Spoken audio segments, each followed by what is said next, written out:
Hey, everybody. Welcome to episode number 11 of Dangerous Conversations. And after 11 episodes, this will be the last one where we'll refer to this as Dangerous Conversations with Doug Gilbert, because moving forward, it will now be known as Dangerous Conversations with Doug Gilbert and Tommy Rich, because not only is Tommy Rich joining us this week, but Tommy is now going to be a regular part of the show from this point forward, and I can't tell you how happy and excited we are. Right, Doug?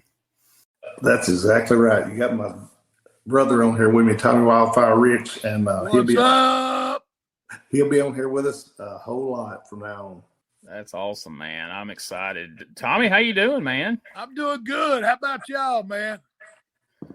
We're doing good. I don't know if we're doing as good as you, man. We ain't been out taking cruises and on the beach, man. I see you on Facebook just living it up, brother. A little bit ago. Yeah, we went down and watched the sunset. Can't beat that. That's got to be great, don't you? It does. I'm jealous, man.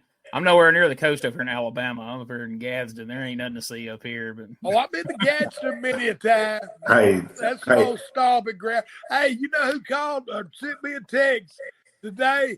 Who's that? Mickey Henry. You remember old Mickey Henry? Oh, yeah, from Alabama. Yeah. Yeah, he wanted me to come wrestle for him. Hey, Mickey got to be about 90, ain't he, Tommy? Well, Terry Lynn asked me, was he still alive? I said, he's still alive. Still alive and running that show in that building every Saturday night. He was old when I first met him. Oh, man. Oh, yeah. Well, guys, you guys, I mean, we got podcasts coming up, but that's not all.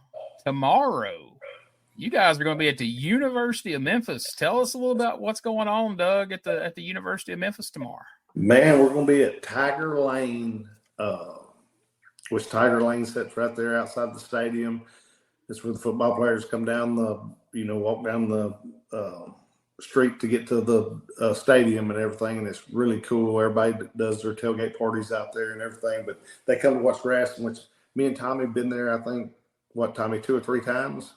I think two. 2 times. This be 3 here. Yeah, this be 3. And, man, it's really cool, ain't it, Tommy? Oh, God. And right next door to where we are, shoot. It's just the history. I get goosebumps thinking about it now, man. I mean, right next door to it, that's where professional wrestling, some of the greatest matches in the world ever took place. The old Mid-South Coliseum, just the history there. It's going to be, it's great. Like I said, I'm getting goosebumps now thinking about this week. As a matter of fact, it's tomorrow night, ain't it? It sure is. It sure is. And you look right across from where we wrestle at, like Tommy said, just right at the Mid-South Coliseum. That's so cool. And everything. And I usually go over there, and me and Tommy take a picture, kind of, with the Mid-South Coliseum in the background. That's really cool. Man, yeah. Make sure y'all get one of those and send it to us. We'll get that on the Dangerous Conversation Facebook page for everybody. And after that, after the wrestling, there's a sign in the when you walk in the stadium, they got tables, and we do signings right there after the show and everything when people's coming in, and that's a really cool deal. We could talk to me and Tommy the last couple of years talked to the fans from the past, and that's really cool. Shoot, we met kids that their parents, you talk about the past, that they've introduced them, their kids, they've introduced them to the past. I mean, it's funny because, a lot of young kids come up and, I'm almost an antique now, but kids will come up and say, I think you saw, but that's where their parents have turned them on to YouTube and watching the old school matches. And so that's pretty cool too. And then, the Memphis, the fans that come out to support that football team too. They old school, and they old school wrestling fans too. So it's just a great day, period. And tomorrow night, it's all going to be happening. It's like I've told Gene before, Tommy. 7 out of every 10 homes during y'all's days on through when I started and everything, and really when you started and everything, 7 out of every 10 homes in Memphis had their TV on wrestling. I mean, that's something. I mean, that's awesome. Yes, it is. I mean, it's, it was a family thing too. I mean, it was just, like you said, talking about, the fans. I mean, young folk come up and know me. And I'm like, how did they know that? But it's where the history was passed on. And it used to be a family affair. I mean, it's changed some now. But back in the day, man, I mean, you seen, the grandparents, the parents, and the kids. So it was like a family affair, it was really cool. Absolutely. And, you guys are going to be there, and there'll be a whole host of Memphis legends there. You guys won't be there alone. So make sure you guys go check that out at University of Memphis down there on Tiger Lane. Come see Doug and Tommy and all sorts of great Memphis wrestling legends there. So look forward to seeing everybody there. And that's not all you guys have coming up.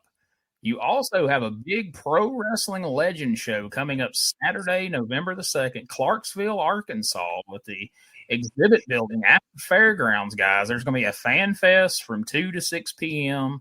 The show kicking off at 7 p.m. But man, listen to some of the people on this lineup. So we got Doug Gilbert, we got Tommy Wildfire Rich, we've got the Grapplers, we've got Preston Vance from DW, Brian Kendrick, who was Spanky in the WWE. We got the Perfect 10 Baby Doll from Jim Crockett Promotions and World Class and all over. We got a guy that's going to come up and say, "Hey, young man," to Tommy Wildfire Rich, Golden Chick Donovan. Golden boy. Hey, you got another guy. You got another guy that might come up and say, "Hey, young man," to Tommy Rich is one of his partners from before. Yeah, Mr. USA, Tony Atlas is going to be there. I mean, it's going to be, that's going to be a big show. I'm looking forward to that.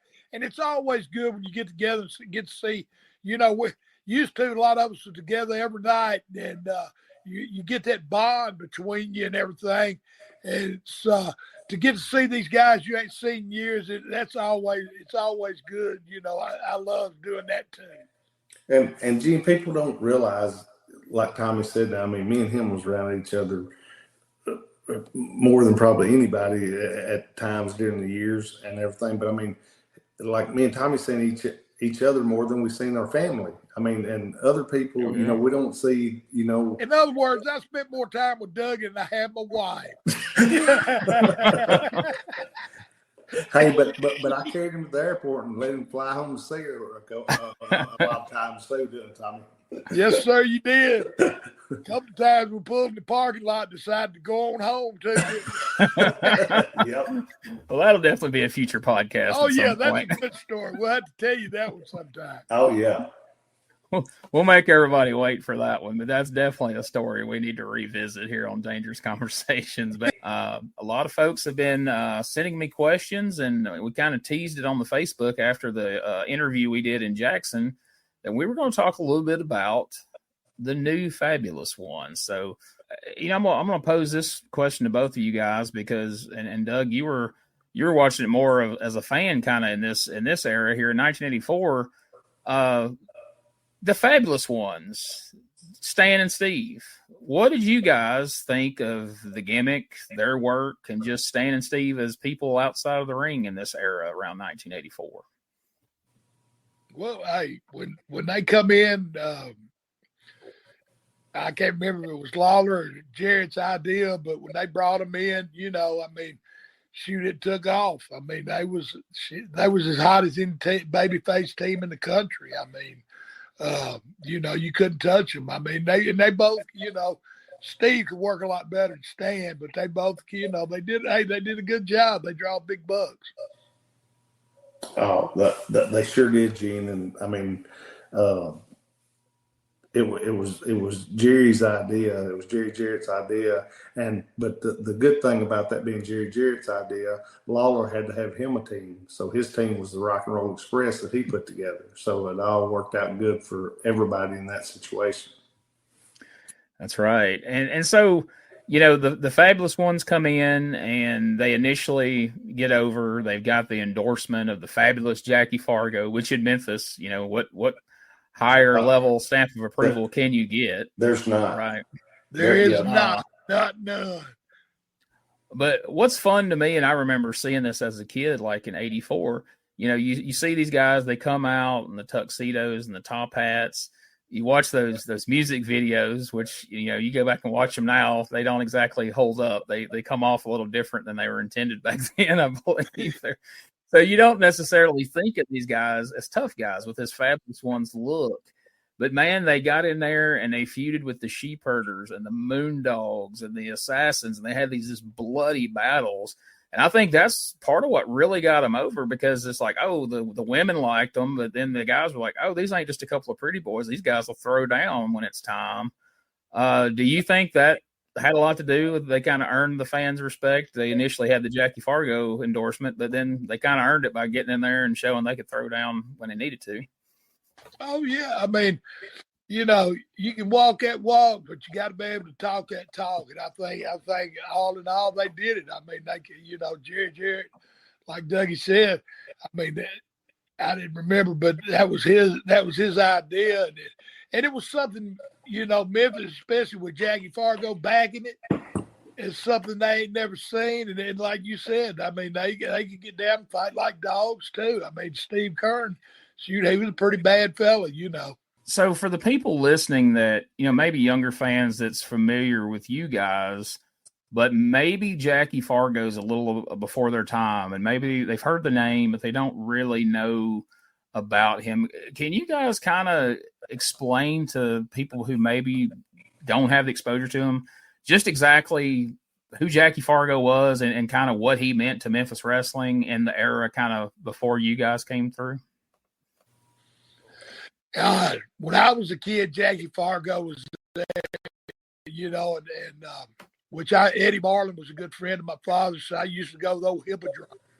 I remember back when I was a little kid, and back then they served glass beer bottles, and they'd make them so mad they'd be throwing them glass beer bottles. I mean, Jackie Fargo, shoot, they was blonde before blonde was cool. I mean, you know, they just anything against the system, that's what they did. And you know, Don Fargo, you put them together, and Lord. And then and through the years, then they brought old Nuthouse Fargo in, old Roughhouse, you know, and get out every 6 months when they get the big 6-man deals. So, yeah, Jackie to Memphis, I mean, Sputnik Monroe maybe. But other than that, I mean, you know, when you talk about back then, who's the wrestling in Memphis, Jackie Fargo to me, but Sputnik Monroe was knocking on that door too. You know, Sputnik was, you know, he was down on Bill Street and running them roads. Jackie, you know, but I mean, and of course, Jackie taught me a lot too. I learned a lot from Jackie Fargo too. Maybe somewhat not to do, but I learned a lot what to do too. Oh, hey, and what you said about, like, you were talking about Fabulous Ones taking on tough guys. Jackie Fargo was one of the tough guys. I mean, right, Tommy? I mean, yes, sir. He could do it all. He could brawl, wrestle, anything, anybody. And, I mean, he could have a good match with anybody. Yes, he could. I mean, you know, that Fargo strut was the gimmick, but he could back the strut up, you know. And people still copy it today, you know. Right, and I mean, and Tommy, he drew money. I mean, he drew money. And back in the day, I mean, But I mean, the thing with him, a lot of people won't realize, like you said, Gene, people younger and that don't know and they're listening to this is Fargo. Even when he come in, when he was older, and like with Tommy and Eddie, he still drew money, didn't he, Tommy? Oh yeah, Jack. I mean, he was, like I said. I mean, Memphis, you know, I mean, it might be Jerry the King Lawler's town now, but back then it was Jackie Fargo's. I mean, he was the whole territory back then. You know, I mean, they drawed money everywhere they went. I want to touch on one thing you mentioned there that I think is cool about in those days when there was no internet. And at that point, we really didn't even have cable TV. It allowed for referee Sonny Fargo, who could work up in the Crockett territory as a referee, but then come home to visit at holidays and be Roughhouse Fargo, and nobody was none the wiser. They didn't know that that's what he was doing all the time. They thought he was locked up in the nut house, And he was a big draw, right? When he would come in for those matches, that was that drew money, didn't it? But that's because he act like a dude too. You know? Yeah. Oh, and I it mean, was. You think he just got out of a nut house or something? You know. I mean, yeah. I mean, just just the just the gimmick, the Fargo gimmick. I mean, like, shoot, I've been doing it 50. That's been 60, 70 years ago. Folks still talk about it. You know, that's pretty dang cool. Absolutely. So, in 84, the Fabs had gotten over. They'd become a huge draw there. And they decided that they were going to go try their luck in other territories. They were going to go up north. They were going to work for Vern Gagne and do some other things. And Jerry Jarrett was none too happy with this, I assume. Tommy, when do you remember, and Doug, you too, for whenever you heard, when Eddie mentioned it to you, do you guys remember when Jerry Jarrett approached you with the idea of like, hey, we're going to make some new Fabulous Ones, and I want you guys to do it? It was just about a month before Eddie and Tommy started. So you're the date guy. You could tell me exactly when, but it was about a month. Right, Tommy, because you had just left Atlanta, and everything, but it was about a month before they started because Eddie and Tommy done like about 2 weeks done some videos and different things, but it was about a month and everything is about what it was. They did some. Remember y'all did the video time? Remember where you putting the gloves on and you're putting the jackets on and pointing at the camera, but don't show their faces. Remember the video I'm talking about, Gene? There's that video you're talking about where it don't show their faces, but it shows them putting the ties on, putting the jackets on, and it shows them pointing, but it don't show their faces. And the people are saying, "Who is this?" and everything, and then they wind up showing on the next one who it is. Because those videos were a big deal back then. Like, that is really how you pumped up these angles and got people over before they showed up on TV. Was people now don't really appreciate what a big deal those were back then. And what a lot of people might, and not taking away from what we're talking about now, but just what a lot of people might not realize, that was Jerry Jarrett. That's where all the videos and all that stuff started. I mean, like, they started doing them and whether it was Jerry Jarrett's idea or whose, but that's who I work for. So, but anyway, it was Jerry Jarrett and Jimmy Hart. I mean, the good thing Jimmy Hart knew music and everything, and he knew the recording the videos and stuff. But Jerry Jarrett and Lawler went along, with all the stuff because that was the catching thing at the time. So, Tommy, how did you guys feel about this? Were you guys on board? Like, yeah, this is going to be good. Or did you have any concerns? Like, I don't know, man. I don't know if people are going to be happy with new Fabulous Ones, or was you just willing to go in and give it a shot and see how the fans reacted? Well, Jerry Jarrett was the boss. And the guarantee was good. There you go. It was just, Steve and Stan just left. I don't know. Eddie and myself, we draw good together. Yeah. But I think Hot Stuff Eddie Gilbert and Wildfire Tommy Rich and Tommy Wildfire Rich, I think that meant more. Yeah. I don't know if Jerry just did. It's hard. What's that old saying? Imitated but not duplicated. Yeah. So it's hard. It's hard to do that, and plus Tommy Wildfire Rich off Atlanta TV and Hot Stuff Eddie Gilbert done been to Louisiana, been to North Carolina, been to Puerto Rico.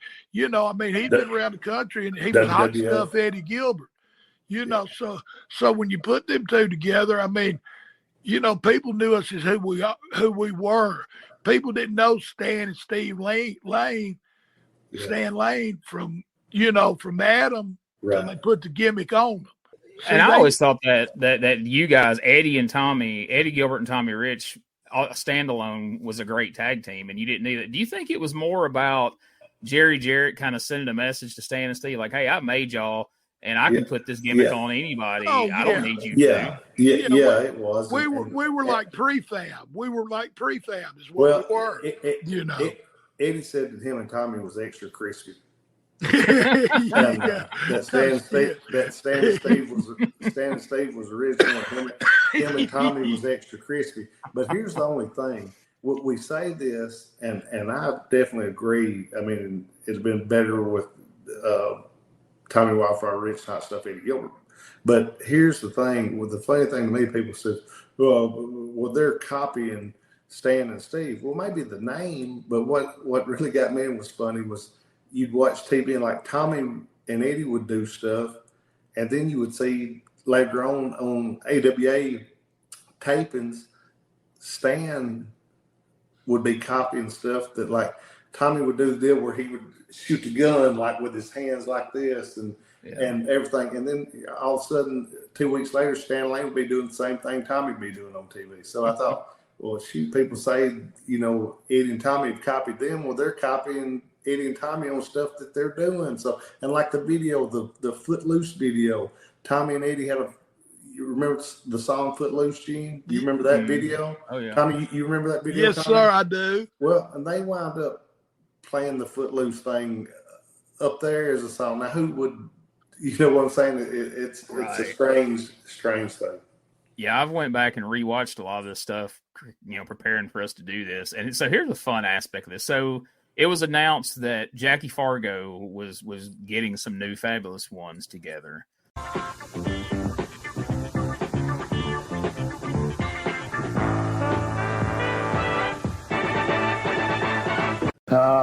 I think that you're really going to be proud, as I am, of these men. They know what to expect from me. They know what to expect from you. They've been in New York and Ohio and all over the North and all over the West. Now they're in the good old South. They both love hominy grits and hog jaws and black-eyed peas, baby. Tommy, Eddie, baby, we got our work cut out for us. I don't want 100% from you. I want 110. So let's get with it and be good boys and put out all you got. And don't ever forget the fans. They're the backbones of the whole thing. Okay? Yes, sir. Okay, thank you very much. And my new Fabs, baby, and we'll be seeing you around. And so one of the more controversial aspects of this whole thing, we mentioned Jimmy Hart a minute ago. So they show that first video that Doug referenced where we don't see their faces. We just see the coats and, they're putting everything on. And then Jimmy Hart comes out on TV and announces that the Bruise Brothers, Troy Graham and Porkchop Cash, had died. complete with pre-tape footage from their alleged funeral service. They had Joe LeDuc as one of the only attendees along with Jimmy Hart. What do you guys think of that? That's fun. I love it. Only Memphis. Right, Tommy? Yeah, only. Hey, that is a lot of ad lib going on. Yeah, but Jimmy, of course, Jimmy won. Hey, he good on that mic, too. I mean, it's. Oh, yeah, because he played it completely straight until they started showing the video. He's out there, just as serious as could be. Yes, the Bruise Brothers have died. And they're like, wait a minute. And Lance like, I haven't heard anything about this. And like, oh yeah, they're dead. They're gone. What Lance said now, Jimmy? Oh, come on, Jimmy. Oh man, he was one of the greats too. Lance Russell, man. Oh my gosh. Yes. Hats off to him and his family, man. Yeah, he was. Hey, he made a bunch of us better than we was. He sure did. So while we're mentioning that, guys, I think this would be a good time to kind of veer off into that real quick and just kind of give Lance some credit. How important, Doug, we've talked about on the show about the live aspect of Memphis wrestling and how that was maybe challenging for some new guys and young guys coming in who really hadn't done live TV and they weren't used to having to do live promos there on there. How critical was Lance to getting guys who weren't experienced doing live promos, steering them through them promos? Because, man, knowing it now, you watch those promos and you can see Lance just taking them where they need to go. Tommy, Lance would walk a person through a promo, wouldn't he? Oh, yeah. Oh, yeah. It's kind of like wrestling. I mean, if you listen to one's in charge, then you have a hell of a match. and Lance was in charge of that mic at all times. I mean, yeah, he knew what to do, where to go. When it messed up, he knew where to go. So, yeah. And Lance drawed as many people as we did. I mean, Lance didn't, Tommy. I mean, Lance talk and I mean, getting the angles over and everything. I mean, Lance was great. He's my favorite. That's why it was in 7 out of 10 houses every Saturday morning. I mean, Lance, you know, hey, he made it. Lance and Dave was like especially Lance, but I mean Dave too. Dave was great, but Lance was like your friendly uncle or something, right, Tommy? Yes. I mean, yeah. Oh yeah, Lance. Oh, he you never had a uncle. bad word to say. You know, I mean, he tried even when it's bad, he tried to make it be good. He's your friendly uncle and have a few drinks with you. Yeah, that's exactly. And they felt like family members. And of course, you know, Lance had that, uncle fatherly feel to him. And then Dave, he's the weatherman. So you trust him with your daily, daily life, going about your business, watching the weather and all that. So, man, those guys, I think, a lot of people like them, but I don't think they still get exactly enough credit for what a big part of that show and success that they were. No, they don't. I mean, they sure don't. Because if Lance co-signed on somebody, it got him over, Yeah, that's right. Even though Gene, I think Lawler did call Dave Brown the weather clown, didn't he? And he did. He sure did. So, we got Graham and Porkchop Cash as new fabs with Jimmy Hart, and then we've got Jackie Fargo's new fabs, which is you and Eddie, Tommy.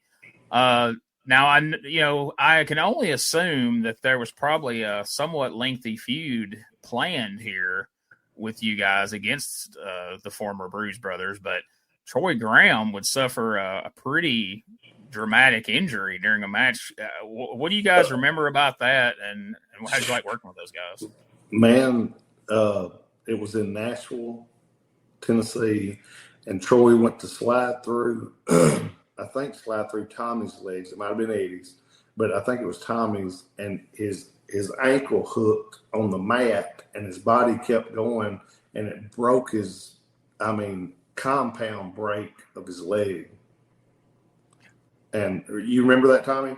Yeah, now I didn't go to know where you was going, but I do remember that now. Yeah, it was ugly. I mean, it was, God, and that Troy, he can work, but the odd dog on the microphone, ain't nobody, he got the twisted barbed wire, and I can't even remember. I used to try to say what he would say, and I couldn't even do it, man. Yeah, but yeah, it sure did. Ended his career. What would he say?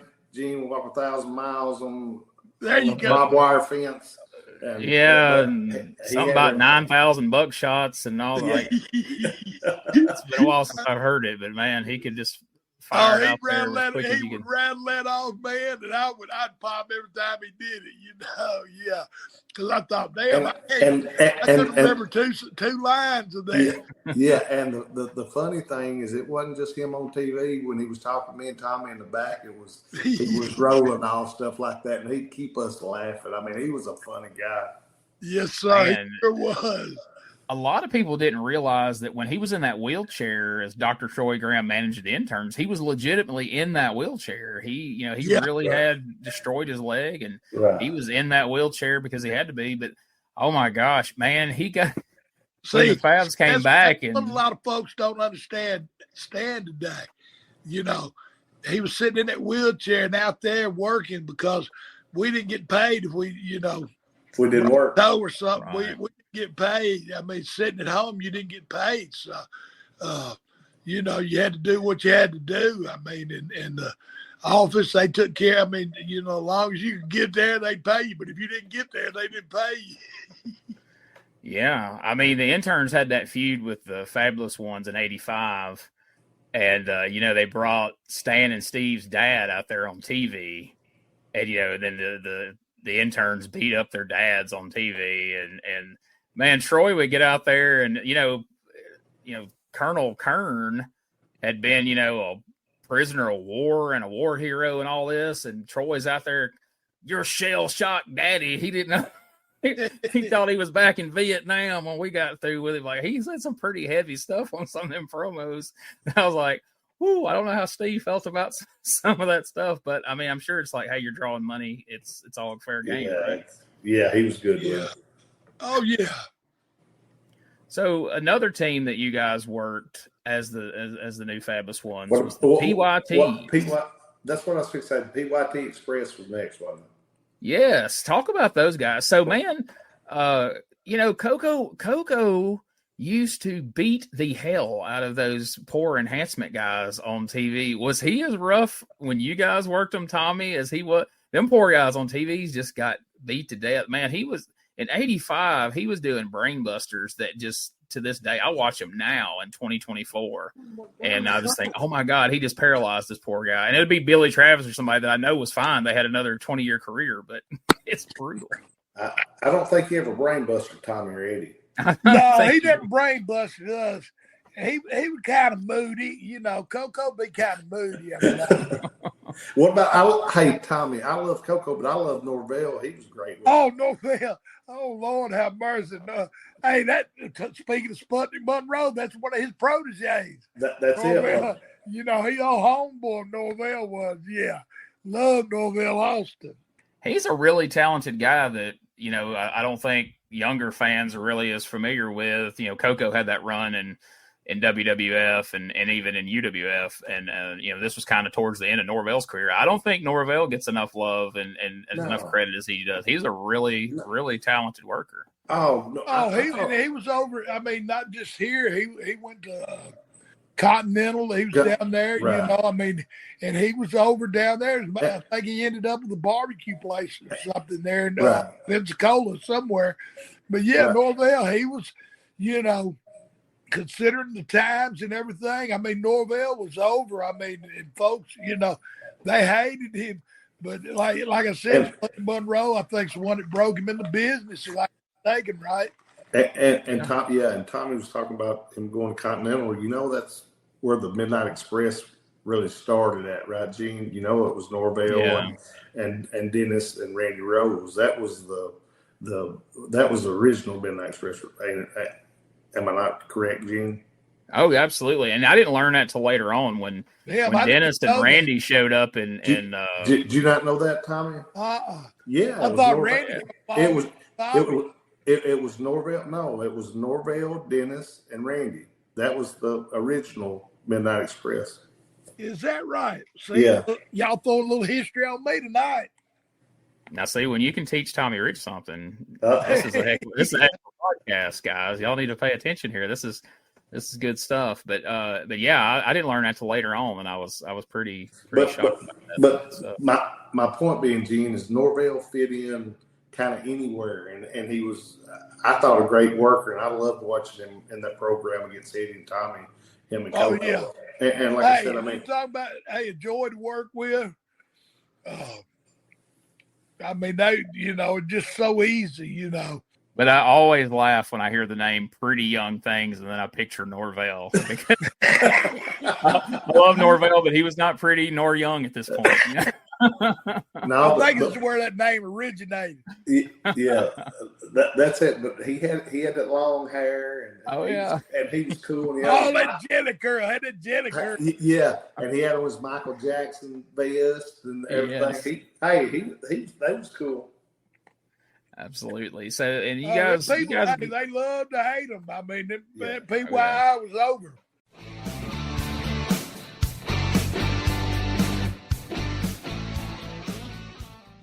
Hey guys, Ray Russell here, curator of the WrestleCopia Podcast Network, inviting you guys to listen to many of the programs here as part of the WrestleCopia brand, including, but not limited to, the Wrestling Memory Grenade, currently covering the 1988 and the WWF project. You can also listen to the Regional Wrestling Podcast, where we talk the territories, whether it's Jamie Ward with Georgia 81, Roman Gomez with the UWF in 1986, or Gene Jackson covering Memphis in 85. 3 projects going on right now over there at Regional Wrestling. You can also listen to the Wrestling Stoop with the legend himself, Bob Roop. Bob goes back in time each and every week, covering not just his career, but countless stories and interactions with hundreds of wrestling names spanning his 2 decades in the business. But that's not all. You can also check out the Puro Wrestling Academy with the professor of Puro Resu, Mr. Dan Ginnity. Dan and I go back in time and cover the history of Japanese professional wrestling in the English language. And you can listen to all of those shows and more, all part of the WrestleCopia Podcast Network, located over at WrestleCopia.com. That's WrestleCopia.com, and anywhere your podcast streaming needs are met, from Apple to Spotify, Pocket Cast, and beyond. And while you're at it, why not subscribe to our social media guys for all the latest goings on here at the WrestleCopia Podcast Network. Plus, I'm constantly adding old school video clips and pictures from throughout wrestling history. You can follow us over on X, formerly Twitter, at Wrestling Grenade. That's at RASSLIN Grenade. Also, follow and like me, Facebook.com/Wrestling Grenade. And why not subscribe to YouTube.com/Wrestling Grenade. So if you're looking to support that next up-and-coming podcast brand, please consider making it WrestleCopia.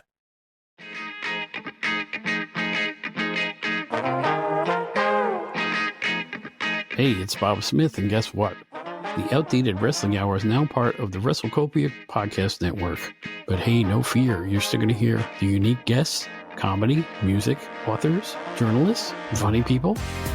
Who knows who's going to end up on the Outdated Wrestling Hour? Remember, it's all new and all old. So check it out in the WrestleCopia Podcast Network and wherever you get your podcasts. Listen if you know what's good for you. You guys became the Southern Tag Team Champions, and you defended against a number of teams. We'll go through a list of them here and just kind of let you give your thoughts on them here. The Zambui Express, Big Ray Candy, and trying to think Bad Leroy Brown. Yes, sir. How were those guys to work with? They were great big boys, and of course I seen them sling some folks around, but they, I guess they liked Eddie and me because they could just beat us to a pulp. But no, we had, especially 2 little guys like Eddie and myself, wrestling great big old fellas.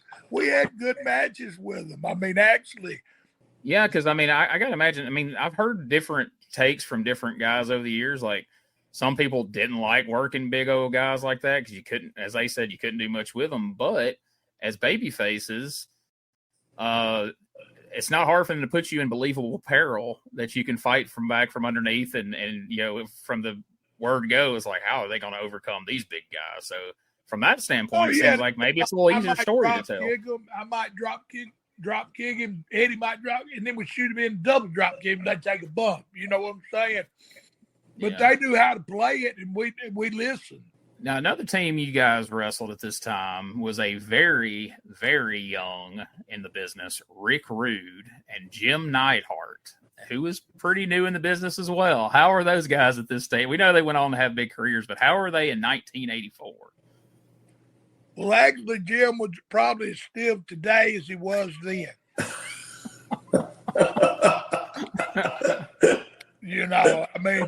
That just wasn't in his nature, I don't think, to be soft. Kind of like Stan Hansen, Right. Stan blamed it on he couldn't see. Stan just liked to beat you up. Yeah. Oh, I'm sorry, they hit you too hard. Oh, I did it again. I'm sorry. That's some of that stuff. It's just mama say it bees that way sometimes. How about Rick Rude? I know he turned into a pretty good wrestler, but some of these matches when you watch him in '84, I don't think he quite had got it all worked out yet. How'd you like work? We know Jim was stiff, so was it a matter of let's get Jim out of here and get Rude in? Or? I'll be honest with you, Rick wasn't really smart. I guess he was smart, but he come from up there. With Vern Gagne, he worked at a bar and then come to Memphis, and he didn't mean no harm. I ended up being real good friends with Rick over the years. And it turned out to be one. I dropped some of the biggest money in the country. And they were just green. But like I said, Rick tried to work, and he was learning. And like I said, Jim, he was just Jim. You know, he was just still. I think we got our quote of the show here with the Yeah. now as he was saying. Still, yeah. Oh, bless his heart. Well, all right. Now, another team you guys had a pretty established, notable feud with, and these videos live out there on YouTube. I suggest folks check them out because you guys had some very memorable street fights with Phil Hickerson and the Spoiler, which, of course, was good old Frank Morrell. Frank Morrell, a.k.a. the French Angel, a.k.a. the Spoiler. Yes, sir. Shoot, he was down in Georgia. Yeah, Frank Morrell, Lord have mercy. Hey, I loved those matches, Gene. I mean, to me, that was some of the greatest stuff and everything. I mean, if people hadn't seen it, you know, you need to watch that and everything. There's some cool. I mean, they had all kind of matches, from just wrestling matches that I thought was good to the street fights to the Gene, you probably remember better than I do as far as you. Well, Gene's fact man. Right, exactly. Yeah, he's my fact Hey, checker. Jimmy, If I say anything wrong, he corrects me. well, I'm gonna ask you a fact. All right. Who was my first match with? Your very first match with? Yeah. Ooh. Oh, The fact man's already striking out on the first. Tupelo, Mississippi. Oh my gosh, I grew up 30 miles from there in Aberdeen. All right, I want to hear this. Who was it? That's why you in Gaston now, because you don't remember. They kicked me out. They kicked me out of Mississippi. They kicked you out of Mississippi, didn't they? They did me a favor, though. Phil Hickerson. That was my first match. Tupelo, Mississippi. Wow. Ain't that something? Gee, okay, another fun fact. Do you know who broke it? Wait, this would be too hard. You remember Jerry Bryant? Yes. He started when I did. He did that high flying, and I did that ground work, you know. So it looked like he was going to be a little better than me. But anyway, he was supposed to wrestle Phil, and I was supposed to referee. We got there, and he pulled up limp. They knew I was going to wrestle, but I went out there and wrestled Phil in Tupelo. You know, they didn't want to tell me because they knew I'd be all jittery, I guess, which I would have. But anyway, I went out there and wrestled Phil, man. I think we went 10, 12 minutes, whatever it was, and he beat me, whatever. But anyway, to me, I mean, for my first match, and it was like dancing. I listened, you know. We had a good match. Well, the next night, we did Jonesboro, Arkansas, and I wrestled his partner, Tank Patton. And he ain't been working about 6 months either. And he was about 6'5", something like that. Weighed about 260 to 80 pounds. And he had two left feet like me. And then people started hollering, boring. And I thought, oh my God, maybe this ain't my cup of tea. You know, but it's just crazy that, you know, my first match, you know, I thought, boy, I got it. But the next night, I thought, Lord, what have I done? You know, but then went on with Phil. Of course, Phil, I don't think he gets all the credit he deserves either. No. To be as big a man and to bounce around like he did, you know, that's a feat in itself. And on the mic, he was good. I mean, yeah, we draw good money with him. Oh, Phil was so believable, and he was a country tough, I mean, dude and everything. I mean, I love Phil. Phil, I carried Phil he rode me to a lot of the legend shows, like in Louisville and different places. I mean, Phil was that was the first guy that in the business. I mean, the angle that I done in the business was when Tommy and Eddie worked with Phil and Frank. That was the first thing I ever done in the business. And, you know, people my age that grew up in the 80s, you hear Dennis Condrey and you think, you know, Dennis Condrey, Bobby Eaton, the Midnight Express. The people who grew up in the 70s, especially in Memphis, they hear Dennis Condrey. They think Dennis Condrey and Phil Hickerson. Those guys were that's right. Big time. Yeah. Well, I mean, that was a good team too. Yeah. Yeah. They was real good, and not only in Memphis, Gene. They went to Canada and a few other places and done real good. I mean, they was just. I mean, Dennis was so smooth. I was partners with Dennis for a while, and man, Dennis was so freaking smooth. But Phil, like Tommy said, don't get the credit. I love Phil Harrison. He don't live but about 20 miles from me and everything. But Phil was great. And I mean, I loved watching their matches, Tommy and Eddie's matches with Phil and Frank. So eventually, the Stan and Steve decide that the greener pastures weren't as green as they thought, and they start making their way back into Memphis. And eventually, and to me, the most famous part of the whole New Fabulous Ones saga is when you guys eventually had the big angle on TV where you guys kind of went your separate ways, but then they had the fan convention in town, and those guys come out and gave the award for Tag Team of the Year, and you guys managed to win the award, which people might should have wondered what was going on because, like, June, they're giving out the Tag Team of the Year award. That seemed kind of suspect. But nonetheless, you guys won the award, and kind of tell us about that whole angle and what you remember of it. Because I know it had to be something that Eddie really loved because he recreated it more than once. Famously, he redid it to almost the same success with the Nightmares later in Continental because it went so well. But just kind of tell me a little bit about, was that a Jerry Jarrett idea? Was that Eddie's idea? Was that yours, Tommy? How did that kind of come about? It was probably Eddie's idea. Yeah, I think it was Eddie's idea about the post. Remember, Tommy, he posted you. And well, y'all done that. Eddie told you he was sorry and he apologized for everything. And then y'all hugged and everything. Y'all went walking off and everybody was clapping and everything. Then Eddie put his hand behind your head and posted you, run you straight into the post, and you bled all over everywhere. And that was the angle of the year or something that year. Yeah, I did. Yes, I do. I mean, God, I mean, it's something to just sit here and remember it. Like, I'm getting old. A lot of that stuff I don't remember, but when y'all talk about it, man, it gives me the flashbacks and everything. And then, God, that's back when wrestling was wrestling, man. I mean, it was, we could tell a story now. It's all such a rush now. But like we had time to tell a story, but it was stories that the people could believe too. We walking off arm in arm, and boom, he runs me into the post. What a dick!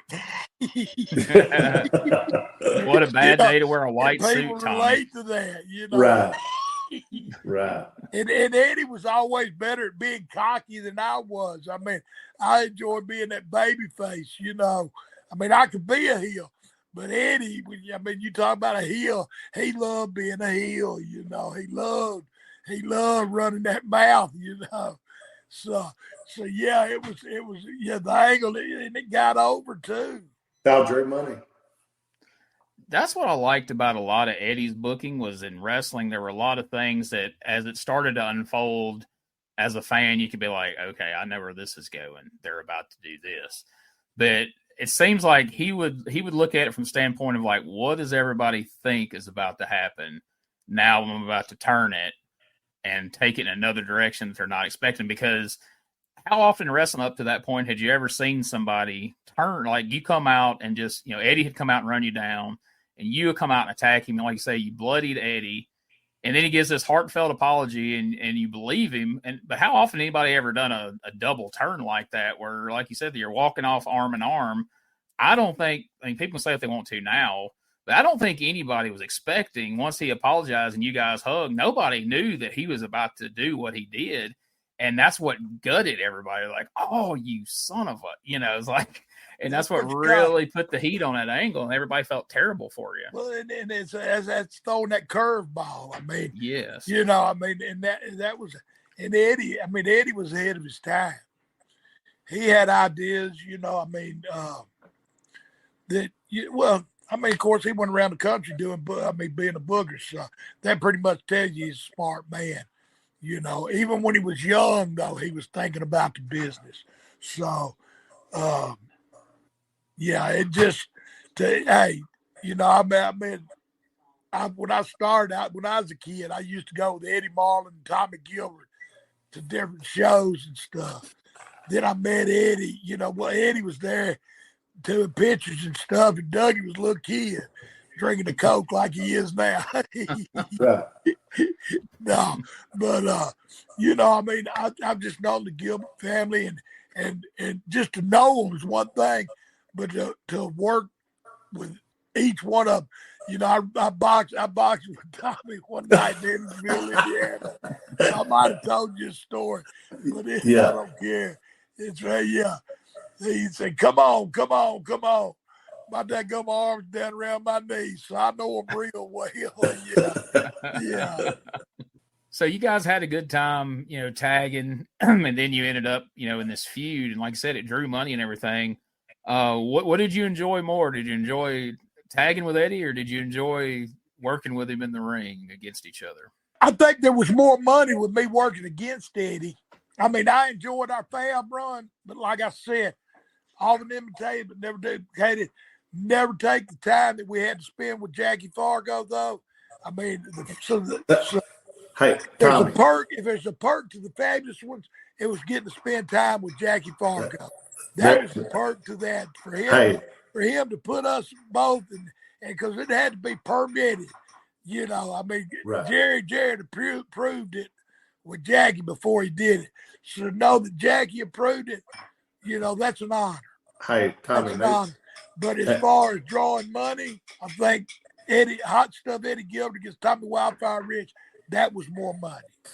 Hey, Tommy, there was some good limousine rides in there also. That's what I was just thinking about. I ain't lying. That's another story another day, too. There's another tease for you folks. Eddie's eyes got big as saucers.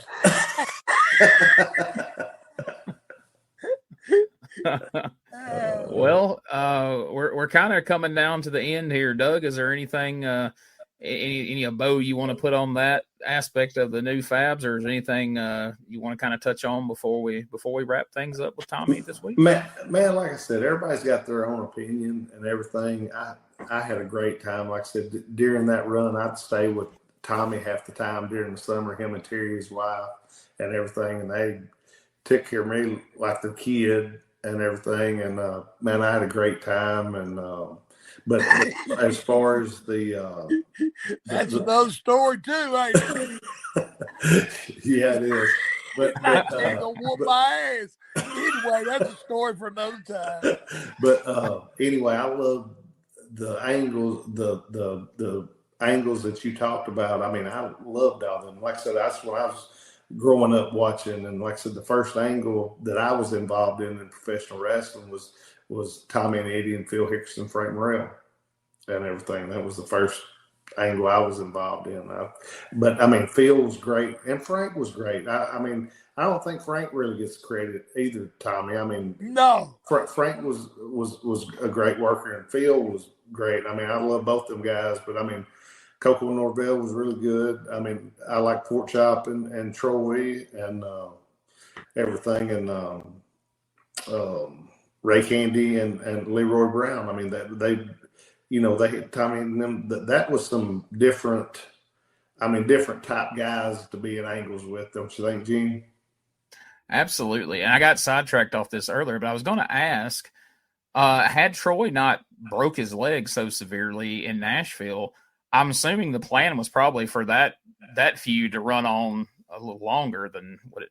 Oh Lord, yeah. I mean, because hey, what you talk about Porkchop Cash too. That's another guy, man.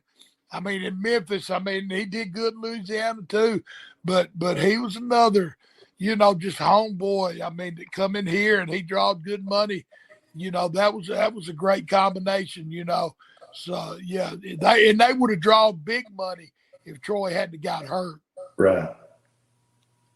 Yeah, because Troy was a big deal, and then all of a sudden he breaks his leg, and he goes away until 1994. Well, so for 10 years he was, Well, I mean, I think Tommy and Eddie and Troy and Porkchop would have drew great money because they had just started everything with them. Yeah. But and like Tommy said, Troy could talk and Porkchop could talk, but they could both work. I mean, and everything. I mean, it was good for this territory. I mean, they'd been good for any territory, but I mean, they both had a lot of heat. And then you had the Jimmy Hart aspect of it, and I'm sure that him and Jackie would have got involved with each other probably at some point, 6-man or something, which would have been a big draw. Right. But the PYT slid right in there, and you guys rocked right on and didn't miss a beat. So that's the way it played out. But now, ain't it something? I mean, between Lawler and Jarrett, I mean, they come right up with a different solution when that happened, and that's what you had to do then. Yeah. I mean, like Tommy said, you didn't get paid for sitting at home. You still had to come to work, and you had to find other guys to put in spots to draw money. We wanted to ask you got any memories of Troy that you would like to share with us? Just that he was he was old homeboy. I mean, he down to earth. I mean, you know him as well as I do. I mean, he'd give you a shirt off his back. I mean, he was always nice. Excuse me. He was always nice to me, and never seen him treat nobody bad. I mean, and like I said, his promos, I mean, I remember them, and his career got ended early. I mean, I hate that. I mean, that's just a fact of life and part of this business. And his just got, he got hurt and something he couldn't come back from. But I'll always remember Troy. I mean, he was as nice to me in the ring as he was in the dressing room. Tommy, man, we appreciate you being on here. And look, I expect you back next week and everything. And man, you have a good night. Hey, somebody say something about, I wouldn't miss it. I'll be there, brother. Good deal. Listen, thanks. Peace. Absolutely do not understand when you have three capable, tough guys like Dream Machine, Rich, and Doug Gilbert.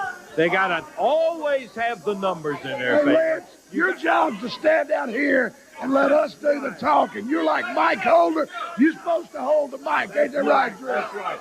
Ball squalid, common, raw, old-time Jubilee. You know I can take the 4th of July, put it in May, reach for tomorrow, and bring back yesterday. You know I am the USWA champion, right, Lance Russell, I or do not? know that. Who did I defeat for this belt? Yeah, how'd you get it?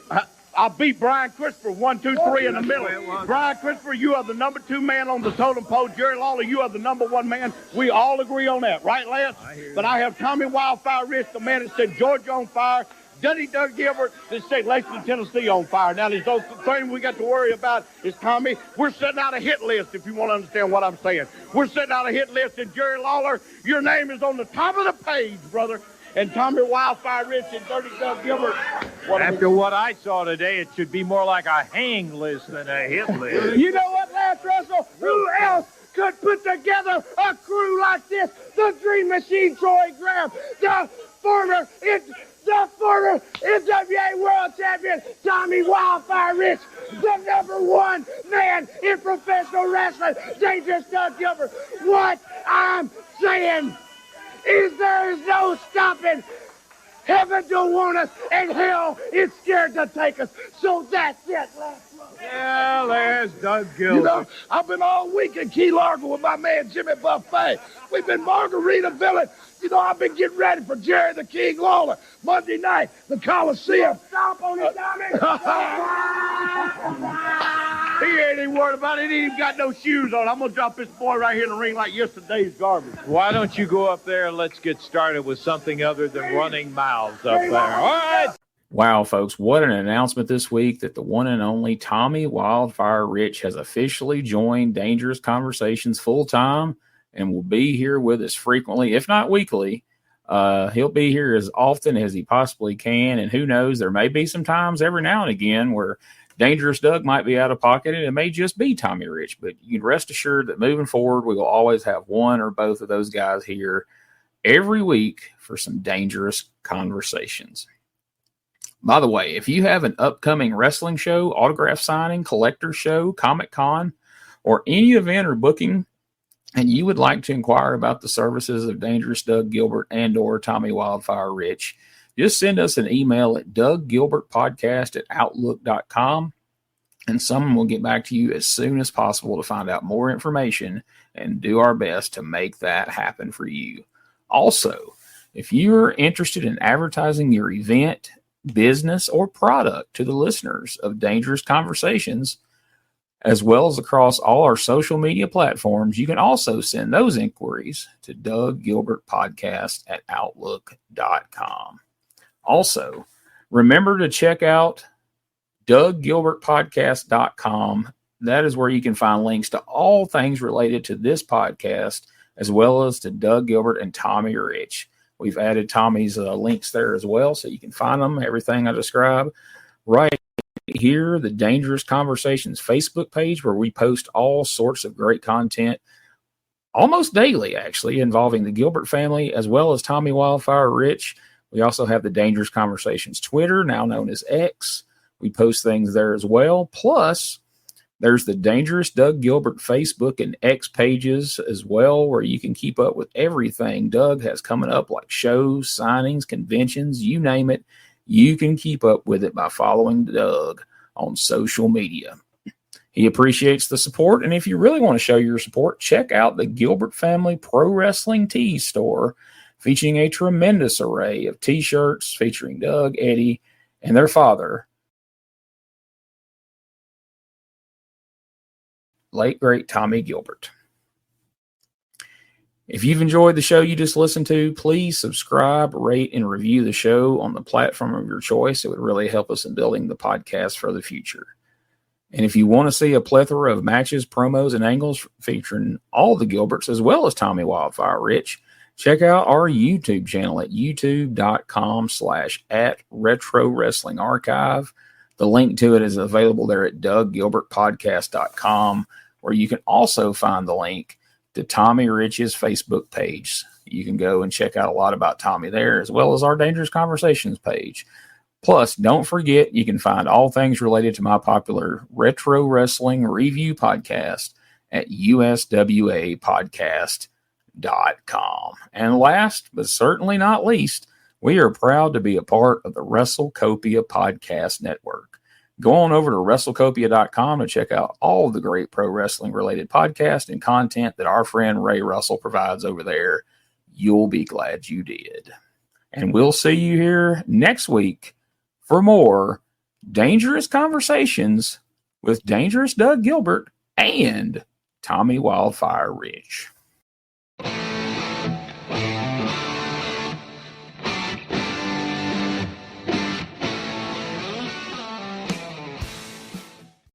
This is Wrestling Nostalgia, the podcast that dives into wrestling history. Hey, wrestling fans, I'm Dave Dynasty, and if you enjoy podcasts that are knowledgeable and history-driven, then Wrestling Nostalgia is for you. With great guests and fun interviews, there are over 200 episodes in our archives.